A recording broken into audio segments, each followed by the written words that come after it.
اندازہ ہو گیا خواہش کے ٹوٹنے سے، تکلیف کے آنے سے، ان باتوں سے آپ کو اندازہ کیا ہو گیا کہ یہاں ٹھہرنا مشکل ہی ہے۔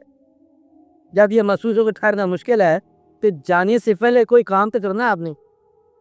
کہ جانے سے پہلے جو کام آپ غافل تھے اب آپ بیدار ہو جاؤ، آپ کا کام شروع کر دو۔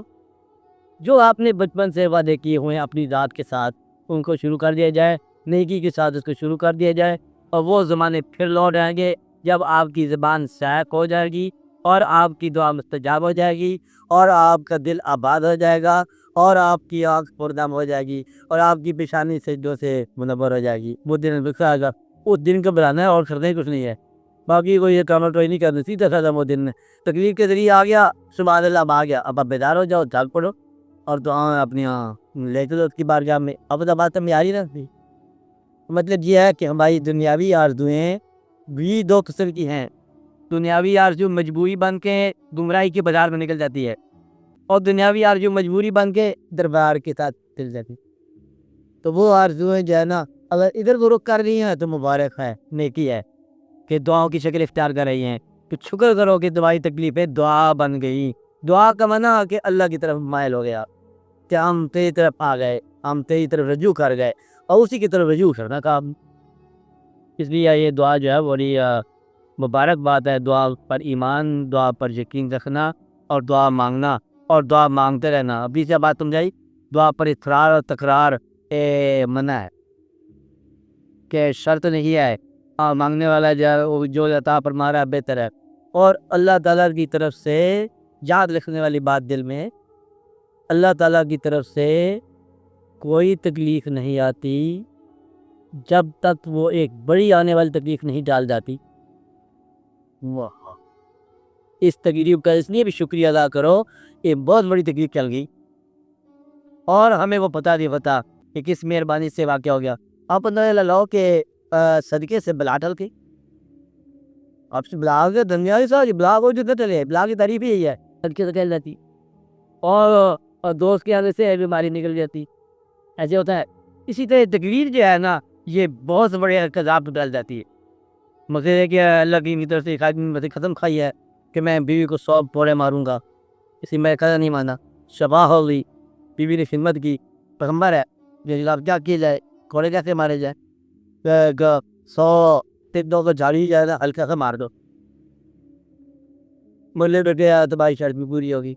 تو مدعا یہ ہے کہ تکلیف جو ہے نا یہ ایک بڑا گل کھلاتی ہے، اس لیے تکلیف کو پہچانو۔ تکلیفیں کیا ہیں؟ تکلیفیں دعوت نامے ہیں، تکلیفیں تمہاری زندگی ہیں، تکلیف احساس کی بیداری ہے، تکلیف ہی بلکہ شب بیداری ہے۔ تو اس لیے وہ تکلیف جو جگا رہی ہے اس راحت سے بے ہے جو سلا رہی ہے۔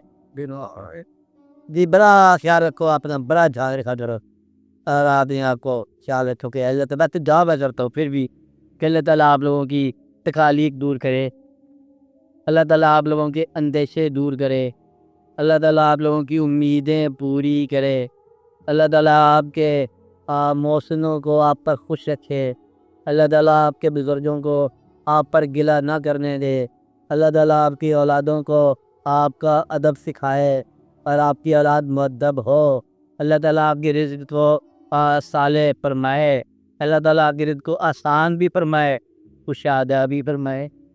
یہ بھی تو ہونا چاہیے نا، کشادہ کا مطلب یہ ہے کہ ضرورت سے زیادہ ہی ہونا چاہیے، تو اس لیے تاکہ آپ اللہ کی راہ میں اس کو خرچہ سے دو۔ اب کوئی اور سوال آپ بولو۔ اور سر آپ نے فرمایا تو تقریب جو اللہ تعالیٰ کا تعلق کرتے ہیں اسے ہم احسان کہہ سکتے، اگر پہ نعرے کبیرہ احسان کرنے کے بعد اللہ تعالیٰ کی طرف بازو ہوتا سے سانس ہو جاتا ہے، اس گناہ کیا کی؟ جو اللہ تعالیٰ کی طرف راغب ہوتا ہے، آپ یہ سمجھو کہ اللہ تعالیٰ کی طرف رغبت کرنے کا فیصلہ انسان نہیں کر سکتا، یہ اللہ تعالیٰ کی منشا ہے، اور کیونکہ وہ بے پناہ معاف کرنے والا ہے انسانوں کو، اور معاف کرنے والا جب معاف کرنے پہ مائل ہوتا ہے تو انسانوں کو اپنے دروازے کا سائل بناتا ہے۔ گناہ کا ذکر توبہ کے بعد یہ گناہ ہے، اور توبہ کا معنی رجوع اللہ، راستہ مڑ جانا۔ تو جب انسان اللہ کی طرف آتا ہے تو مطلب یہ ہے کہ توبہ کر کے آتا ہے، توبہ کے بعد ذکر گناہ منع ہے ایک بات، اور توبہ کی منظوری کی جو ثبوت کے طور پر پیش کی جاتے ہیں کہ یاد گناہ بھی ختم ہو جاتی ہے۔ اس لیے گناہ ہے کبیرہ جو ہے یہ ذریعہ نیکی اس لیے نہیں ہم کہہ سکتے کہ اسی کے اندر مبتلا ہو جاتا ہے زمانہ۔ گناہ کبیرہ اس کو کہیں گے تو پھر یہ ایک قسم کا چیلنج ہو جائے گا کہ پھر وہ بارگاہ نے کس طرح معاف کیا۔ جب معاف ہو جائے یہ ذاتی طور پر اپنے دل میں رکھنے والی بات ہے کہ جو قوانین سماج کے لیے مرتب ہو گئے ان کی وائلیشن بیان نہیں کرنی ہے۔ وائلیشن نہیں ہے، یہ قدرت نے یا اسلام نے بیان کر دیا کہ یہ ہے گناہ، اس کو یہ سزا ہوتی ہے، آپ اس طرح رکھو۔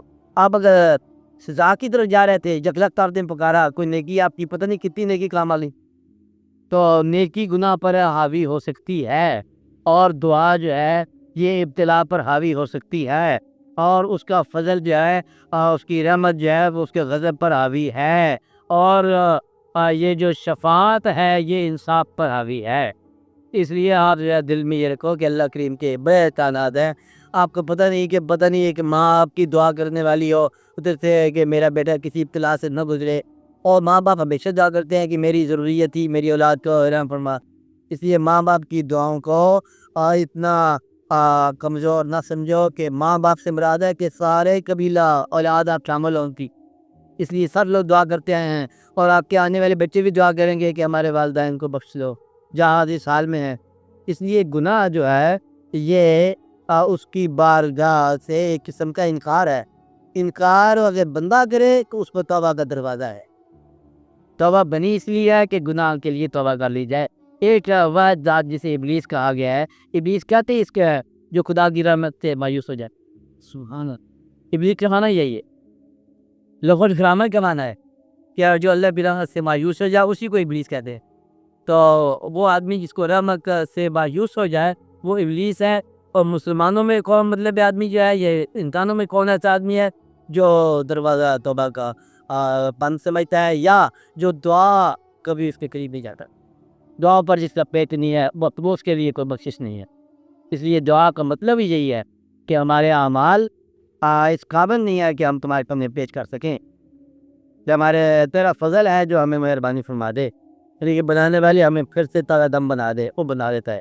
اس لیے یہ دعا کرنی چاہیے کہ ہم اس قابل نہیں ہیں۔ تو باقی محاسبہ نہیں ہوتا دعا توبہ کے بعد۔ توبہ بھی دعا ہے، دعا بھی توبہ ہے کہ جب آپ یہ کہتے ہو کہ اب میرے گناہوں کا آپ نے کیا احتساب کرنا ہے، ہم اپنی دعاؤں میں ہم وارثہ دیتے ہیں آپ کو، آپ کے حبیب صلی اللہ علیہ وسلم کا، آپ مہربانی فرماؤ۔ اللہ کریم کے عام طور پر دو ہی ایک طریقے ہیں قدرت کے، جیسے سنت اللہ ہے کہ جہاں گناہ زیادہ ہو وہاں عذاب آتا ہے، اور ایک سنت یہ ہے کہ جہاں گناہ بہت زیادہ ہو وہاں رحمت آتی ہے، بلکہ رحمت للعالمین آتے ہیں۔ جب ابھی آپ تاریخ بیان کر رہے تھے کہ اسلام سے پہلے بڑا برا حال تھا، میں تو اتنا برا حال آپ نے بیان کیا کہ اب اس معاشرے کو تباہ ہو جانا چاہیے، اور ساتھ کہتے ہیں اتنا برا حال تھا کہ اللہ نے قیامت ہی بھیج دی۔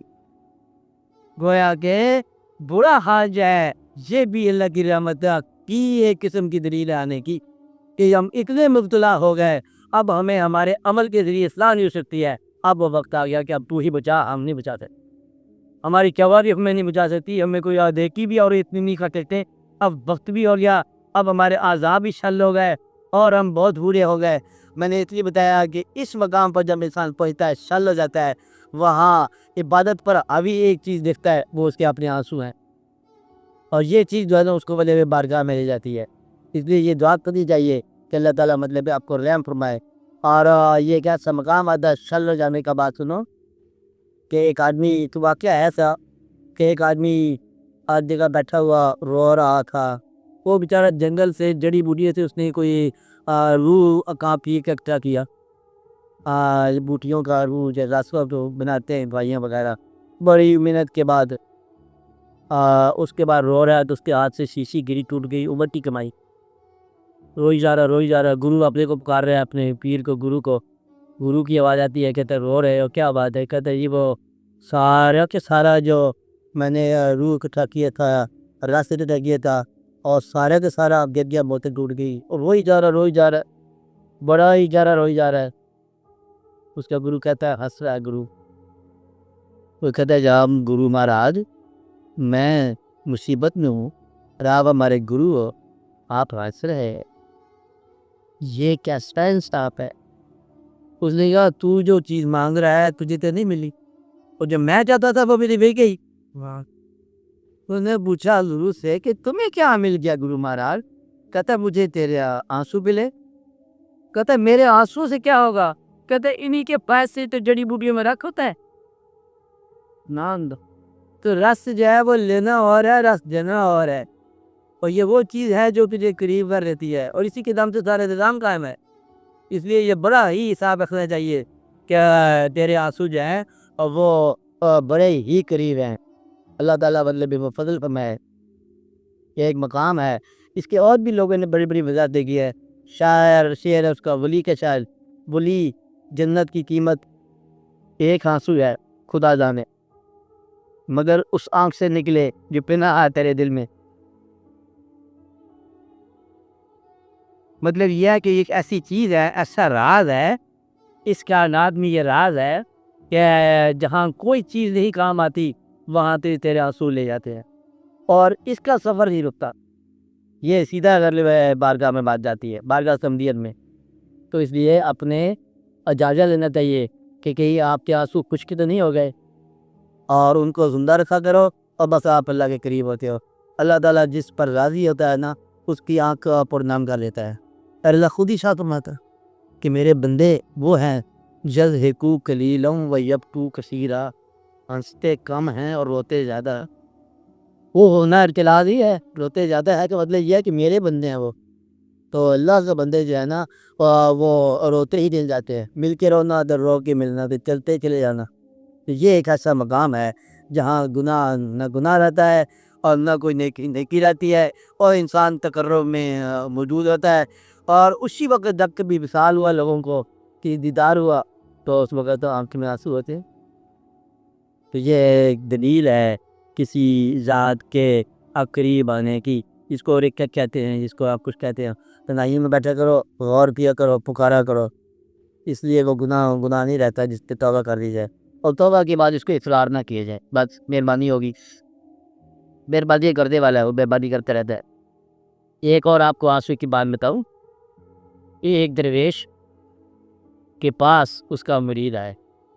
درویش بزرگ کی عمر 120 سال تھی، اور بزرگ بہت بزرگ باشرہ، اور جو ان کا مرید ان کے پاس آیا رو رہا تھا، کہتے سرکار کتنے سالوں سے میں ایک التجا کر رہا ہوں اور میری آپ نے کسی نے نہیں سنی، ہر سال میں اپلائی کرتا ہوں، ہر سال میرا نمبر نہیں آتا ہے حج کے لیے، تو میں کہیں نامقبول تو نہیں ہوا، نامنظور تو نہیں ہو گیا، پر وہ ایجاد چیف اجازت لائی۔ پیر صاحب سنتے رہے، بزرگ تھے۔ اس کے بعد پیر صاحب نے کہا جیسا عبد طریقہ تھا، رواج مسنون، کہ سب لوگ دعا کرو بھائی اس کے لیے کہ یا اللہ اس پر رحم فرما، یا اللہ اس کو حج کی موقع نہ دینا۔ دعا ہو رہی ہے، وہ بندہ سٹایا، چیفہ چلایا، وجود پھٹ گیا تھے، کپڑے پھٹ گئے۔ تو کہا یا آپ نے یہ کیا رجب کیا، تو نے یہ کیا رجب کیا؟ یہ سب کرنے کے بعد یہ ہے، یہ جو تو رو رہا ہے نا، تیرے ایک بات لکھا تو میں نے 14 حج کیے ہیں، تو 14 حج کا ثواب لے لے تو یہ آنسو مجھے دے دے۔ جو تیری آنسو میں جو شوق ہے یہ حج پر حاوی ہے، یعنی کہ یہ حج اس کے سامنے کہاں ٹھہرتا ہے، اور یہ بڑا مقام ہے۔ شدت جذبات جو ہے یہ تو حج سے جا نہیں ٹھہرتا۔ جن لوگوں کو یہ عطا ہو جائے وہاں کہاں مطلب حاجی کا مقام، حاجی کے قدم آتا رہتے، حاجی تو ایک بیکار وادی سے گزر جاتا ہے، اور جو فقیر گزرتا ہے وہ باقاعدہ ہے ہما حال خلقت کو جیندی گول ہے، ہر دم فرید دے گول ہے، جس کی وہ اطلاع کر رہے ہیں وہ اس کے ساتھ ہے، وہ ساتھ کیا کہتا ہے تو اس کی آنکھ جو ہے نا وہ آنسو والی رہتی ہے۔ جب تک تیری آنکھ میں آنسو ہے سمجھو جو اس کا آنا جانا ہے، اور وقت پہلے لگاتا ہے، اس لیے اپنی آنکھ کو زندہ رکھو۔ اس لیے یہ ایک ایسی چیز ہے گناہ کا ذکر جو ہے اور کوئی ذکر نہیں ہے، رحمت کے سامنے گناہ کا ذکر نہیں ہے، اور گناہ پر تکرار کرنا جو ہے نا یہ بدبختی ہے، گناہ سنا تو کونی ہے۔ گناہ ایک ہی کام کرتا ہے، دعا سے دور، میں نے پہلے بتایا دعا سے دور لے جاتا ہے۔ اگر دعا پر اعتماد قائم ہو جائے تو وہ آپ کو رحمت ہے اور اللہ تعالیٰ کا فضل ہے۔ اس لیے آپ اپنے آپ کو کہ گناہوں کی حوالے سے میں دیکھا کرو، رحمت کی حوالے سے توجہ کرو۔ بلکہ فقیر تو کہتے ہیں کہ یہ اللہ میں توبہ کی گناہوں سے، اور یہ دوست میں اگر میں ہر عبادت کی بھی توبہ کی، پتہ نہیں منظور ہے کہ نہیں منظور، پتہ نہیں ہم کیا عبادت کرتے رہے ہیں، تو ریاکاری ہوگی کہ نہیں ہوگی، تو مہربانی کا ہمیں تب ہی معاف کر دے، تو اپنی رحمت کے ساتھ چلا، عبادت کام نہیں آئی۔ اس لیے وہاں پر وہ عبادت نہیں جاتی ہے، وہاں پر وہ بدل لے کے جاتا ہے، اور دل والوں کی دنیا ہے وہ جو آباد رہتی ہے، اور دل سلامت ہے تو اللہ کی یاد ہے۔ یہی خانہ کعبہ ہے، اس میں سے خواہشات کے بت نکال دو، حرم آباد ہو گیا۔ بس یہی ہے، وہ حرم کے اندر جو بت تھے وہ یہی تھے، اس کے اندر جو خواہشات ہیں وہ نکلتی جائیں، بے خواہش دل ہی حرم ہے۔ اور یہ اللہ کا عرش بھی سے کہتا ہے قلب المومن، مومن کا دل جو ہے، مومن ہی کیوں کہا گیا کہ اس سے ڈرو کہ وہ اللہ کے نور سے دیکھتا ہے، اس کا دیکھنا اللہ کے نور سے ہے، اس کا دل اللہ کا گھر ہے، اور اس کی آنکھ جو ہے اللہ کا قرب ہے، تو ہاتھ ہے مومن کا گویا ہاتھ اب اللہ کا۔ تو یہ اتنی رہا گیا کہ قاری نظر آتا ہے حقیقت میں قرآن، اور مومن ہے وہی جو دنیاوی آلات سے نکلتا ہوا اور اس کے کرم میں تلاش کرے اور اس کے مقرروں کو تلاش کرے۔ یہ اللہ کا فضل ہے، احسان ہے۔ اس لیے آپ اپنے آپ کو سنبھالو، اپنی عادت قائم رکھو، اس کی یاد سے دروازے کھٹکھٹاؤ، اور وہ اب بھی کھلنے پر بیدار ہے، اور اب بھی آپ کو پرانے مقام پاک آ جائے، تجھے تیرا مقام پرانا آ جائے گا، ایک بار پھر اس کا پکارو، ایک بار پھر اس کی طرف رجوع کرو، اور وہ اللہ تعالیٰ جب مہربانی کرنے والا ہے، وہ مہربانی کرتے ہوئے تھکتا نہیں ہے، وہ تھکتے نہیں ہے، اس لیے اس کا کام ہے مہربانی کرنا۔ آپ اس کی مہربانی سے مایوس نہ ہونا۔ مہربانی سے مایوس ہونے کا مطلب کیا ہے کہ آپ اپنے مستقبل سے مایوس نہ ہونا۔ تیرا مستقبل جو وہ روشن ہے، درخشندہ ہے، وہ کہ تو اللہ کی طرف رجوع کرنے والا ہے، اور اللہ کی طرف جس نے ایک بار رجوع کیا پھر وہ اللہ ہی چھوڑ دے دو۔ جب ایک بار رجوع کے چھوڑتا ہو، توبہ کرو، پھر تو آپ کو بھلے سیدھے راستے بلاتا ہے، نہیں آتے ہو تو پھر ادھر سے گئی چوڑی مار دیتا ہے، خدا آ جاؤ یا پھر تکلیف ہو جاتی، پوری شامی ہے تو یہ کیا ہوگا، ادھر کیا ہوگا، ہمیں کیا ہوگا، اور پھر آپ اور کرتے پڑتے ہیں، کہتے آئے تو نہیں آئے، ادھر آ جانا۔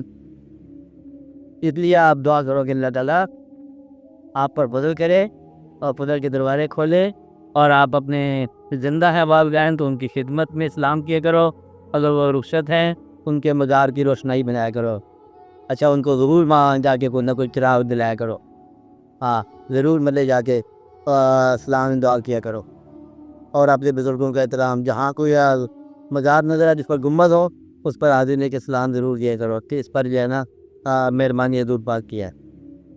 وہ انسانی ہے کہ ان لوگوں جن کو مزار پہ گنبد ہو بغیر بیٹھ کے بغیر پوچھے یہ کون کیا ہے سلام دو کرو، اور اس جان سے گزرنا ضرور ہے، جانا ضرور ہے، کہ جانے سے پہلے ایک دیکھنا ضرور ہے جلوہ، ورنہ ایک گلہ آئے گا آپ پر کہ اللہ تعالیٰ نے پہلے بتا دیا من کان اعمی فی ہادی فاعمی بالآخرہ، جو یہاں اندھا ہے وہ آخرت میں اندھا ہوگا۔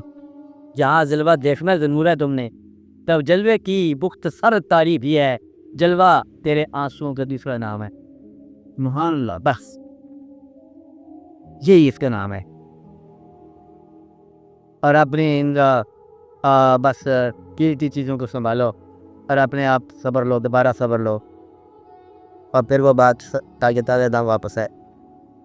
اللہ آپ سب لوگوں پر فضل کرے، اور آپ لوگوں کو توفیق عطا فرمائے کہ آپ اللہ کے دروازے کھٹکھٹاتے رہو، اور پھر آسمانوں سے جواب آتا جائے۔ اپنے آپ کی قدر پہچانو۔